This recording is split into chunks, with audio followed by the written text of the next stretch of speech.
So last year I rode the GSXS S1000GT from Suzuki, and although I loved the way that bike rode, didn't much like the looks of it. Its nose was a bit long, just something about it didn't look quite right. Well, today I'm on the new GSXS S1000GX, and it's kind of the same as that bike, but it's as if they've grabbed it from the top and stretched it upwards, and to my mind they've made it look like a better bike. Mind you, it does cost £2 more, so the question is it worth it?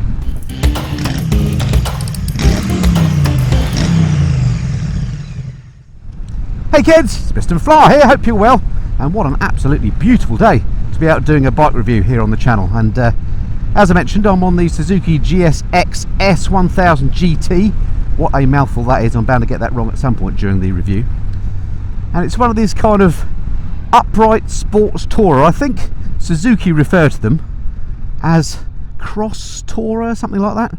Anyway, whatever you call them, I think they make quite a lot of sense, because let's face it, adventure bikes are super popular, and most of the time adventure bikes are ridden for touring and very rarely go off-road. So if you can build something that has all the advantages of adventure bikes, the upright stance, the comfort, the electronics package, but doesn't necessarily have off-road credentials, and you can do it a bit cheaper, then, you know, what's not to like? And that's what this bike is all about. Anyway, before we get into the ride, let's take a look at her. Okay, here she is then, the Suzuki GSXS S1000GX. I just called it the GT. I said I was going to get that wrong at some time. I did it at the first point of the video. Anyway, here we go. And I think it is quite a handsome looking bike. If you compare this to the GT, which is more squat and kind of long at the front, I think they've done a good job on the styling on this.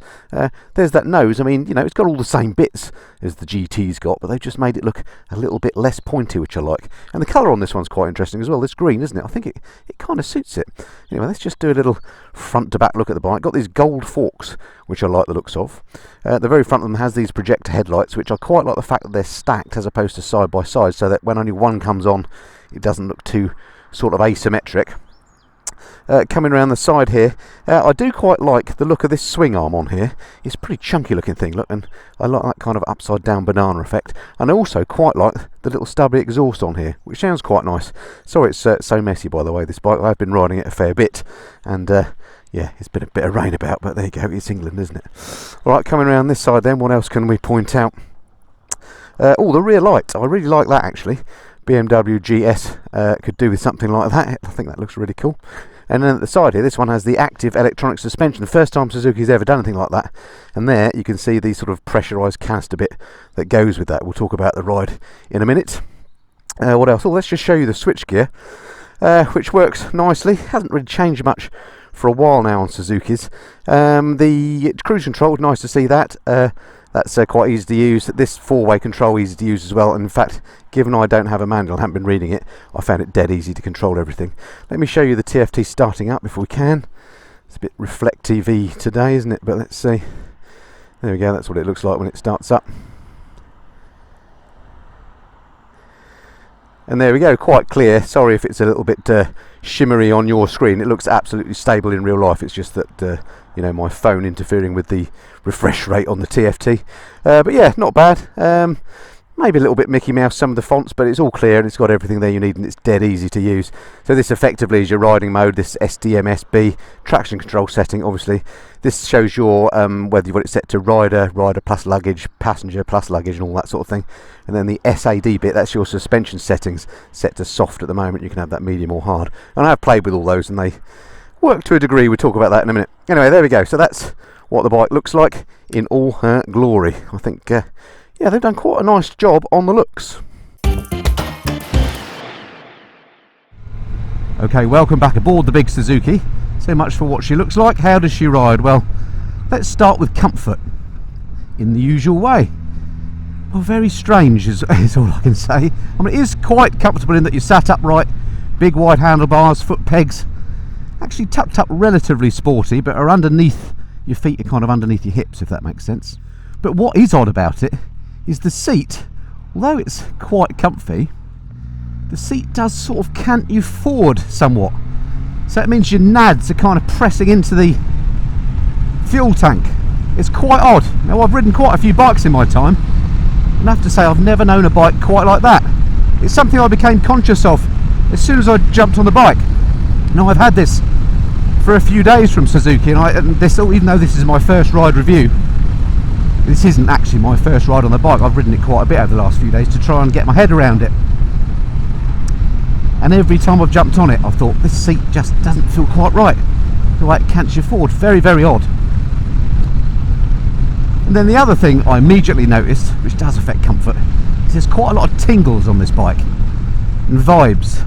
I call them tingles rather than vibes. It's a 4-cylinder bike, so they're high frequency. They're not so much through the through the grips. They're more, weirdly, through the seat and through the tank where you grip it.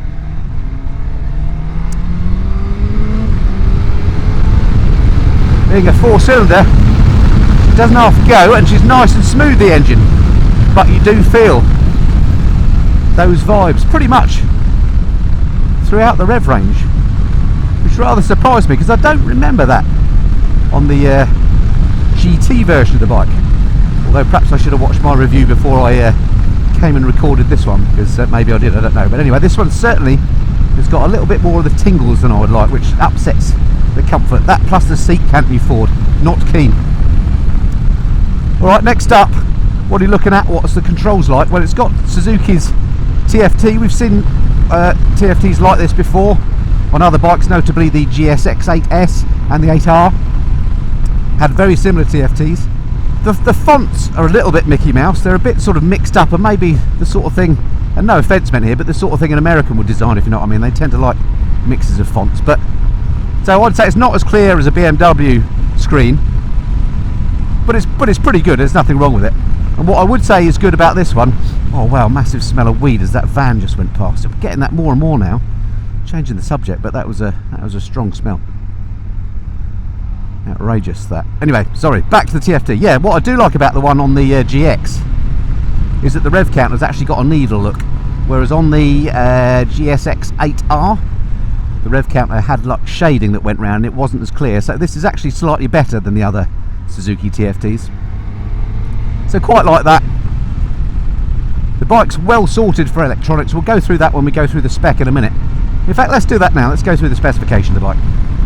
Alright, so in a break with tradition as we talk over the numbers, let's start with those electronics then, because this is where one of the differences between this and the GT, because this has a big old electronics package, including those power modes, as smart traction lift, roll, torque control, whatever that is, active damping control, Suzuki road adaptive stabilisation, which apparently helps on uneven surfaces. It's got selectable automatic rear suspension modes, which I have tried. We'll talk more about that in a minute. Cruise control, bi-directional quick shifter, motion track braking system. I think that just means it's lean angle sensitive ABS.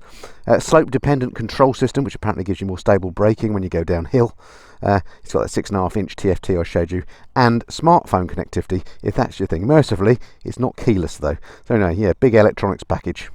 Here's the engine on the bike, 999cc, 4-cylinder unit, putting out 152 PS and 106 Nm of torque. Lovely and smooth, lovely and powerful, but you do get those tingles. Brakes on the front, taken care of by twin discs with Brembo 4-pot calipers. And on the back we've got a single disc with a single pot caliper. Suspension on the front I don't know much about actually, but it looks, you know, it doesn't look like it's adjustable, but it has got, it is electronic. It's got that first for Suzuki, as I mentioned before, electronic suspension. So there's the gold forks, which look good, and then if we look from this side, you can see the reservoir and the electronic cable going in for the rear as well.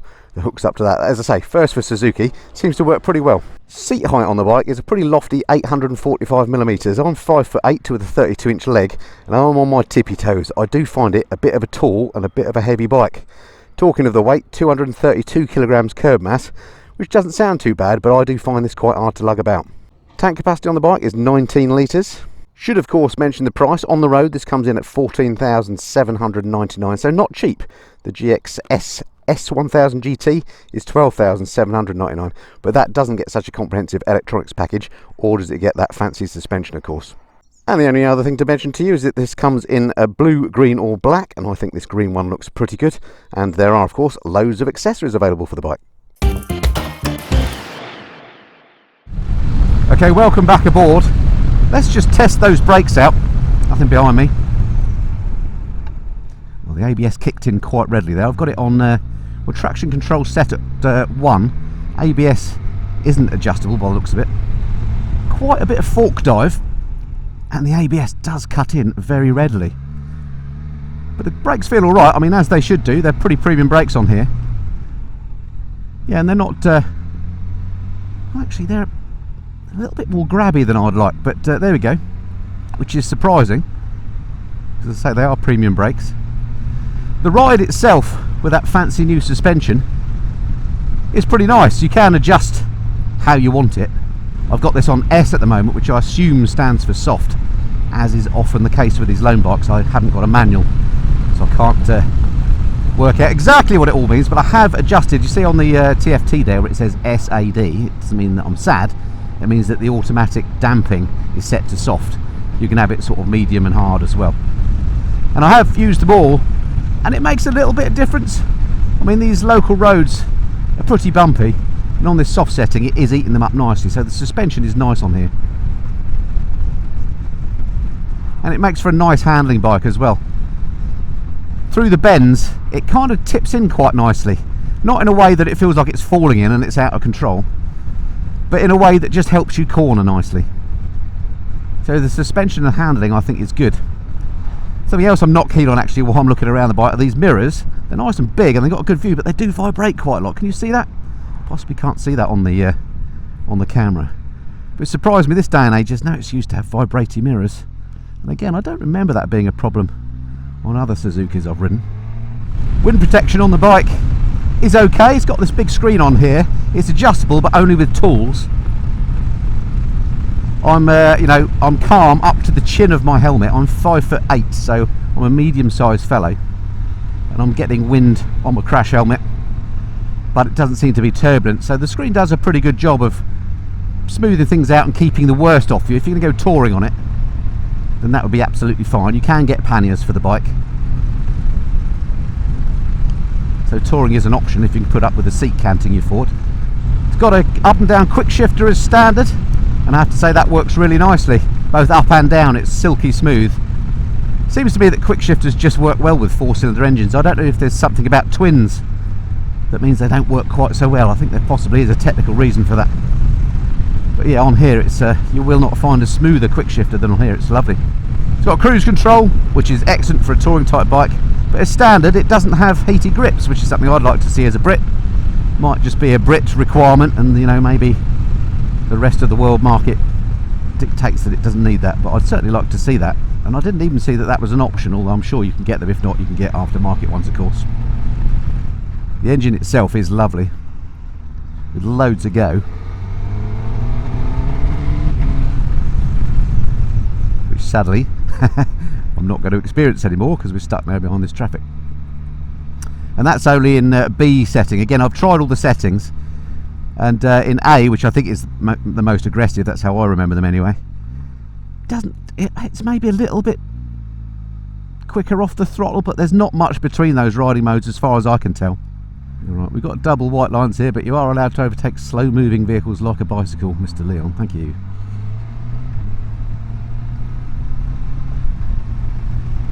Some ramblers out, enjoying the sunshine. I mean, dynamically, it's quite a nice bike, handling wise, I like it.